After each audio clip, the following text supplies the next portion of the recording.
what are the so the other part of the seesaw, that means the antithrombotic forces. What are they? So what are the molecules over here? And I will tell it very fast. So we already talked about antithrombin. So you know, if it binds to heparin, it activates many of these which you have over there. Then NO is released from endothelial cells, and it blocks the activation and also causes vasodilation. Prostacyclins, what do?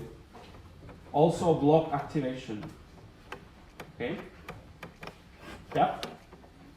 And then there are 3 molecules I would really love if you would remember these. And these are part of a endothelial wall, okay? An endothelial membrane. And first one is heparin sulfate. Heparin, do you hear the heparin in it? Heparin sulfate. So heparin sulfate, what does it do? It works the same way as heparin, but it's bound to the endothelial wall. It binds the antithrombin, and again blocks the factors you have in the table. Okay, 2, 7, 9, 10, 11, 12. Okay. So that's heparin sulfate. Another one is thrombomodulin. This is thrombomodulin. And what does it do? It activates protein. When thrombomodulin, it binds thrombin.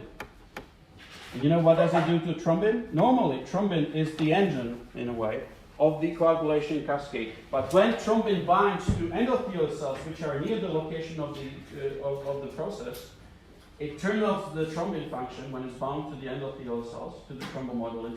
It modulates the thrombin function.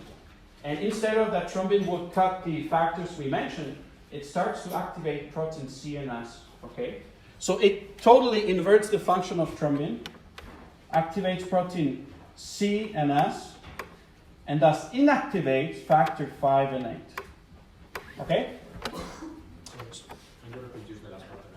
So thrombin, which is a normal cleavage molecule, okay, binds to thrombomodulin, changes orientation towards protein C and S, it activates them, and these protein C and S inactivate factor 5 and 8.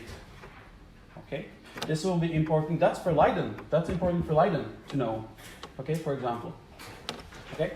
So remember, heparin sulfate, thrombomodulin, and third one, last one is tissue factor pathway inhibitor.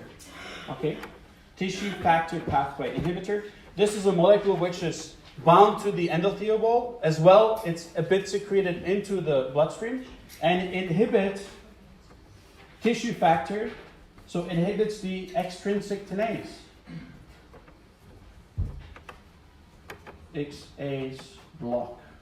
Okay? Yep. So all of these are blocking the coagulation cascade by blocking different kinds of enzymes or factors. What, and next to the antithrombin AT at the end, I'm sorry, antithrombin, what? First thing on the list. Once more? The first part of the list. AT. Heparin. Antithrombin bound to heparin. It's the same like over here. So.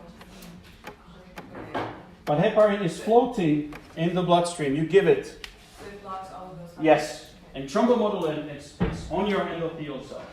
And it's on all of them. So that's why you need this to localize the process. When the thrombin flows from the place of injury, it's inactivated by the thrombomodulin. Otherwise, you will clot everywhere. Okay? Okay? So it keeps it locally. So these were the antithrombotic mechanism, and still one more, fibrinolysis. And this is done by plasmin. And in active form is plasminogen. And with what do you activate it? TPA, tissue plasminogen activator, or UPA, that's urokinase. You know, both of these used as a drug to activate fibrinolysis and to dissolve the clots. Okay? So that's plasmin.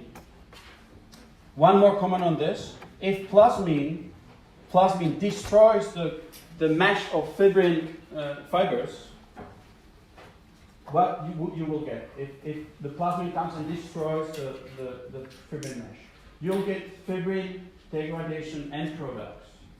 So it cleaves the fibrin mesh, destroys it, and one of the molecules which is crucial for you to know is D-dimer. What? So D-dimer, all of you remember for hematology.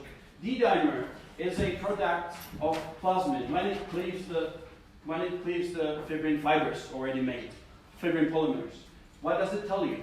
If you check someone for D-dimers, what it tells you? This guy is clotting somewhere, or was clotting. Okay?